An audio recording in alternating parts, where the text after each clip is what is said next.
이 책에서 이제 저자가 그 되게 부동산 부분에 대한 그 빚, 과도한 빚을 부정적으로 얘기를 했는데 중요한 건 뭐냐면 과도한 빚이 문제가 됩니다. 과도한 빚. 대출을 과도하게 받으면 그 대상이 무엇이든지 문제가 되는 거거든요. 그렇죠.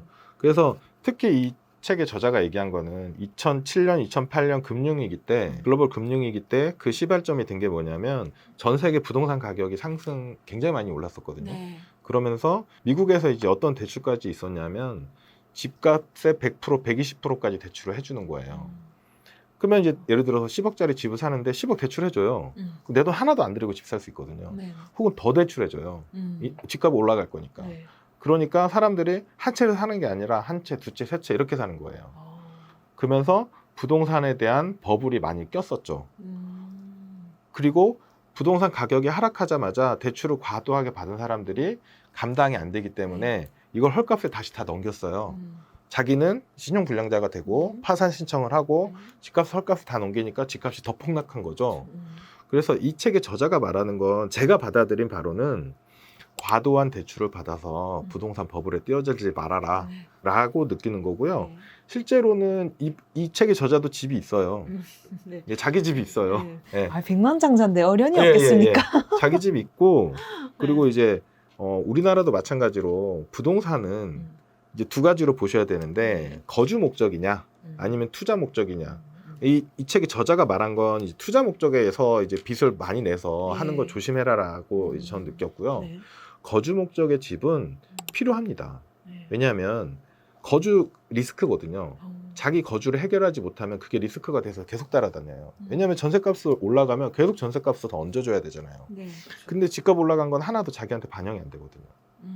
그런 것들부터 시작해서 거주용 한 채는 필요하다.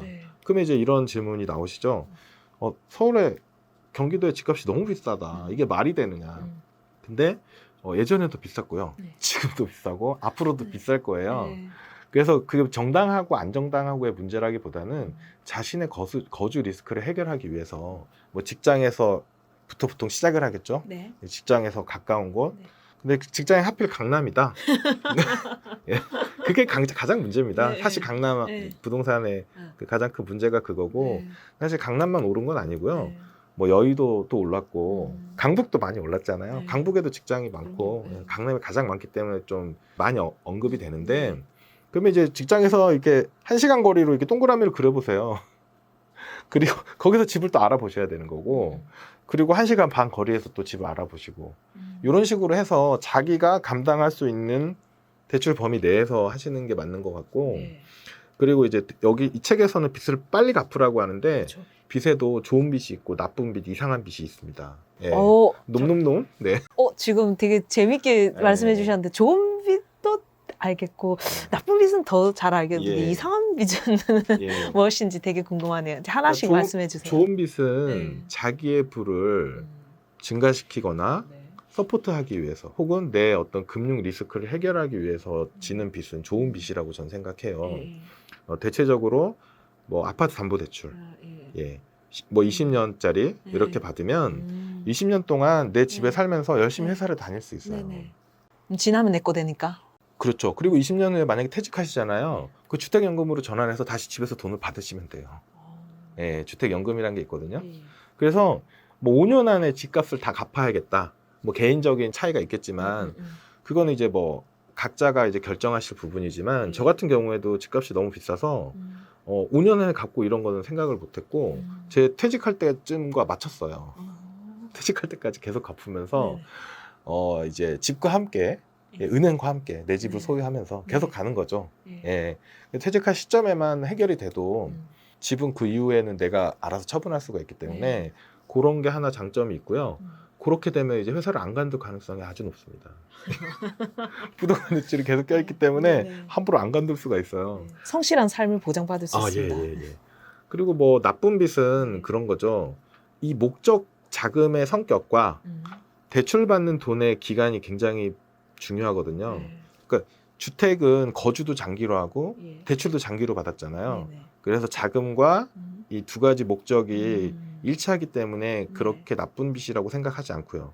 두 번째는 이제 나쁜 빚은 뭐냐면 카드로 할부로 뭘 사는 거. 네. 예. 필요한 거는 할 수도 있지만 네. 대부분이 자기가 갖고 있는 것보다 더 많은 돈을 쓰기 위해서 그걸 쓰거든요. 예.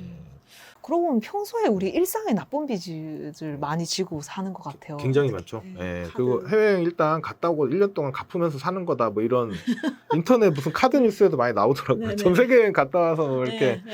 그거는 극소수의 그 해당되는 얘기라고 저는 생각해요. 그 대부분이 그런 용기를 내기도 어렵고 네. 그렇게 하고 나서 평범한 일상을 영위할 수 있는가에 대한 문제도 굉장히 있는 거라서 그래서 이제 그런 나쁜 빚들은 네. 이제 특히 뭐 신차 사는 거 이런 거, 뭐 차를 많이 바꾼다든가 네네네. 이런 거, 뭐 신상 백을 꼭 네. 사야 돼 이런 거 네. 나쁜 빚. 이상한 빚이 뭐냐면 네.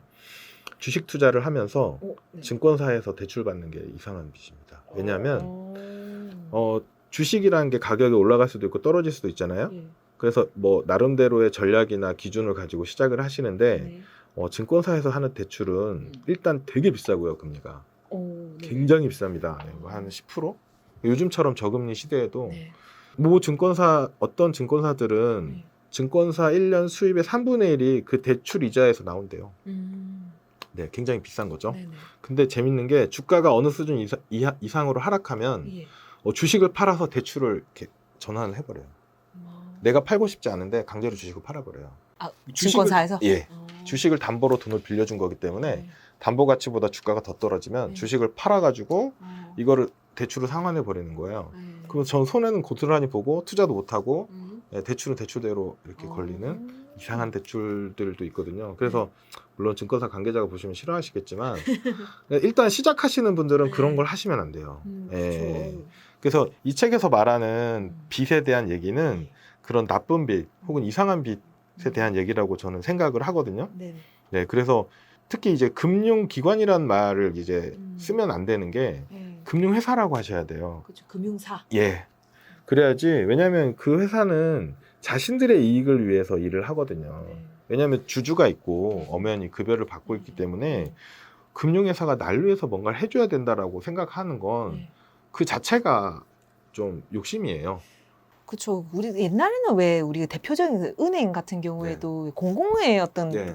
이제 기관이라고 생각하기가 되게 쉬웠잖아요. 그렇게 내가 이제 교육받았죠. 벌었던 것을 돈을 이제 저축하면은 그 이자가 다시 또 나한테 돌아와서 또 이제 추가적인 어떤 이익을 네네. 수익을 낼 수 있는 또 그런 역할을 했었는데 이제는 네. 전혀 그러지가 않으니까. 옛날에도 안 그랬고요. 아, 그러니까 이제 그런 공적 역할이 네. 일부 있는데 네. 그게 다가 아닌 거죠. 그렇죠. 그래서 이제 그 뭐 작년에 DLF 사태라든지 뭐 이런 일련의 사태들이 있는데 이 책의 저자도 그런 얘기를 되게 많이 해줘요.